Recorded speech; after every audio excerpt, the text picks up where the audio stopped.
Uy, gusto niya nang pumasok sa buhay may asawa. Pag-isipan mong 2 beses, 3 beses, o 4 na beses bago ka pumasok diyan, kapatid. Kasi hindi biro ang magkaroon ng pamilya. Hindi niyo pinagplanuhan, kung hindi niyo pinaghandaan ng gusto, maaaring pagsisihan mo yan sa dulo, di ba? Well, normal lang naman talaga na ma-excite tayo, na kiligin tayo, na gusto natin, gustuhin natin na pumasok na sa ganyang buhay, di ba? Sa ganyang sitwasyon.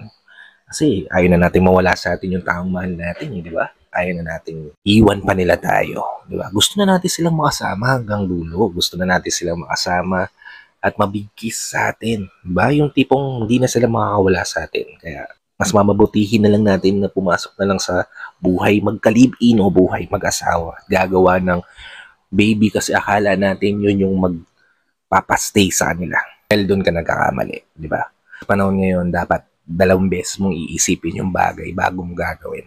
Kasi walang kasiguraduhan ang buhay, walang kasiguraduhan ang mundo. At maraming posibilidad na mangyari sa buhay mo, o sa buhay niyong mag-partner. Ako mismo, share ko lang sa inyo, marami rin akong regret sa buhay. At sana ron yung hindi ko kagad pinursu yung pangarap ko while may chance pa ako sa buhay.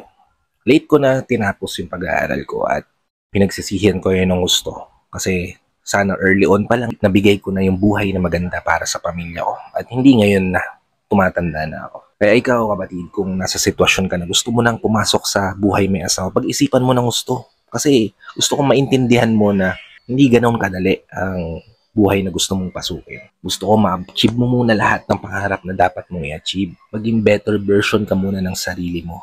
Magbigay mo muna lahat ng gusto mong ibigay sa sarili mo. Maabot mo muna lahat ng mga pangarap na gusto mong maabot bago ka pumasok sa isang sitwasyon na hindi ka na makakawala. Kasi once na pumasok ka sa pagpapamilya, hindi na sarili mo yung kailangan mong fokusan, kundi yung mga taong nakapaligid na sa'yo, especially yung supling nyo ng partner mo.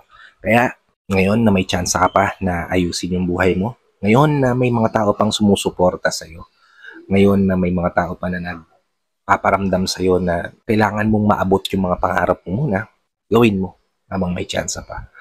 Kasi once na pumasok sa isang sitwasyon na hindi mo sigurado kung ano mangyayari sa'yo, katulad ng pag-aasawa, mahihirapan ka nang gawin yung mga gusto mong gawin na pinangarap mong magawa dati, maabot dati. Hindi ko ay tinatakot, kapatid.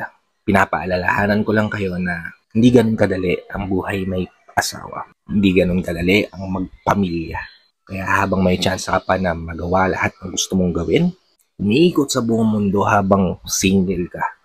O kahit may partner ka pero hindi ka, wala pa sa plano nyo magpamilya o bumuo ng pamilya, gawin nyo muna at abutin nyo muna lahat ng mga gusto nyong abutin. Then kapag ready na kayo at alam nyo na kayang-kaya nyo na, saka kayo pumasok sa sitwasyon na gusto mong gawin na ngayon, di ba? Pinapaalala ko to hindi dahil sa tinatakot ko kayo, kundi dahil sa experience na naranasan ko nung nagsisimula pa lang kami. Well, it builds me naman kung sino at ano ako ngayon. Pero may mga sana na ginusto kong ma-achieve dati pa na hindi ko na nagawa. Kaya, habang may pagkakataon, habang may chance at habang may panahon, trabahuhin mo na yung dapat mong trabahuhin. Pukusan mo yung sarili mo, pukusan mo yung mga goals na sinet mo para sa sarili mo. I-achieve mo at maging better version ka ng sarili mo at garantisado, kapatid, na kapag nasa sitwasyon ka na ready na rin yung partner mo, madali na lang yung magagawa ang lahat ng gusto mong mangyari sa buhay. Okay? God bless sa inyo. Ingat palagi.